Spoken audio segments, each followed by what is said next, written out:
अगर किसी एक बंदे को भी लगता है कि पाकिस्तान क्रिकेट बोर्ड अपनी गलतियों से सीख रहा है तो उसे गलत लगता है। पाकिस्तान ने ऑस्ट्रेलिया की ओडीआई सीरीज के लिए 20 लोगों का वाइट बॉल का कैंप बुलाया है और इस कैंप में उस बंदे को नहीं बुलाया जो कल तक पाकिस्तान के लिए ओडीआई में और टी20 में मैच फिनिशर था और जिसने ओडीआई में पाकिस्तान के लिए वेस्ट इंडीज में मैच फिनिश करके भी दिखाया और उसका नाम है हसन नवाज।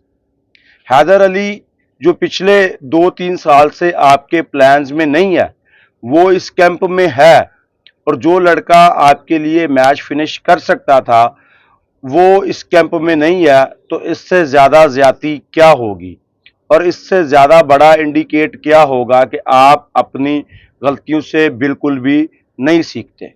दूसरी बात यह है कि इस ओडीआई सीरीज में आपको फखर जमान भी वापस आते नजर आएंगे, बाबर भी इस ओडीआई सीरीज में आपको वापस नजर आएंगे, जिसके मुतल्लिक पिछली बांग्लादेश की सीरीज में कहा था कि ये दोनों इंजर्ड है इस वजह से नहीं खेल रहे। ये दोनों इंजर्ड नहीं थे, आकब जावेद की अपनी किसी पर्सनल वजह से ये दोनों नहीं खेल रहे थे। अब अगर इस कैंप में एक और बंदे का नाम शामिल करें तो वो है आमिर जमाल, जो कि टेस्ट में पाकिस्तान को ऑलराउंडर के तौर पे अच्छी कारकर्दगी दिखा चुका है। वो टेस्ट क्रिकेट नहीं खेल रहा लेकिन वाइट बॉल के कैंप में मौजूद है। यानी जहां पाकिस्तान को टेस्ट में एक अच्छा गेंदबाज और बल्लेबाज चाहिए था और जिसने ऑस्ट्रेलिया जैसी मुश्किल कंडीशन में परफॉर्म करके दिखाया वो नहीं है। वो वाइट बॉल में खेल रहा है, रेड बॉल में जहां उसकी जरूरत है वहां पे वो नहीं खेल रहा।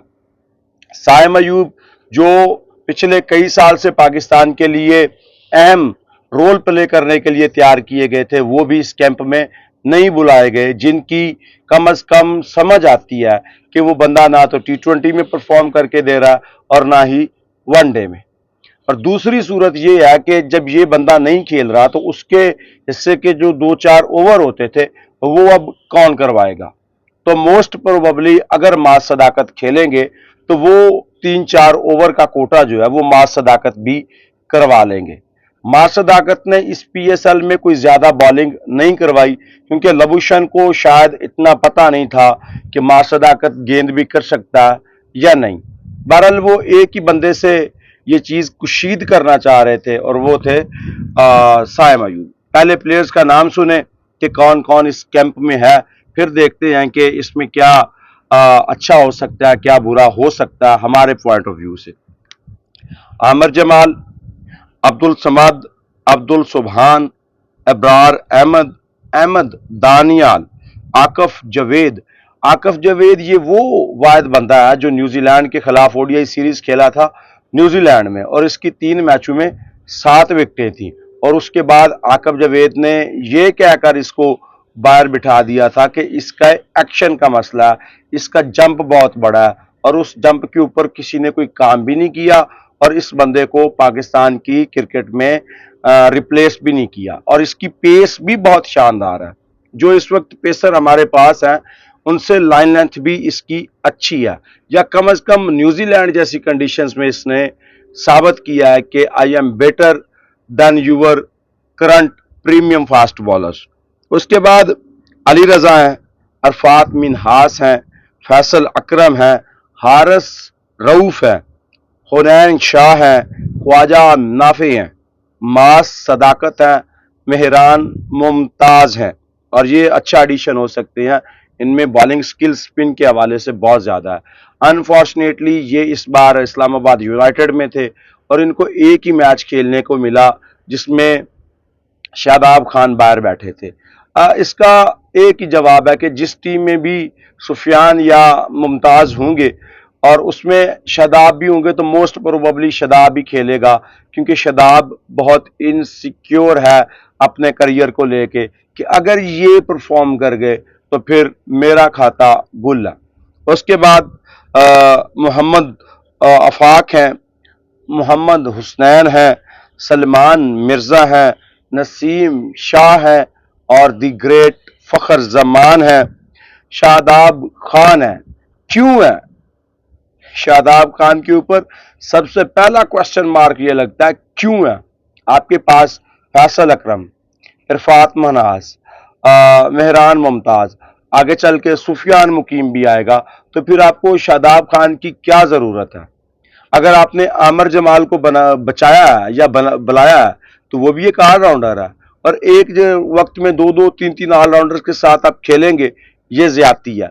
और बाय द वे, इस स्क्वाड में फहीम अशरफ को भी नहीं बुलाया गया, जो पीछे दो तीन सीरीज में पाकिस्तान के साथ कंटिन्यूसली जा रहे थे, वो भी इस वाइट बॉल के स्क्वाड में नहीं है, और वो पाकिस्तान की क्रिकेट के साथ बांग्लादेश भी नहीं गए हुए।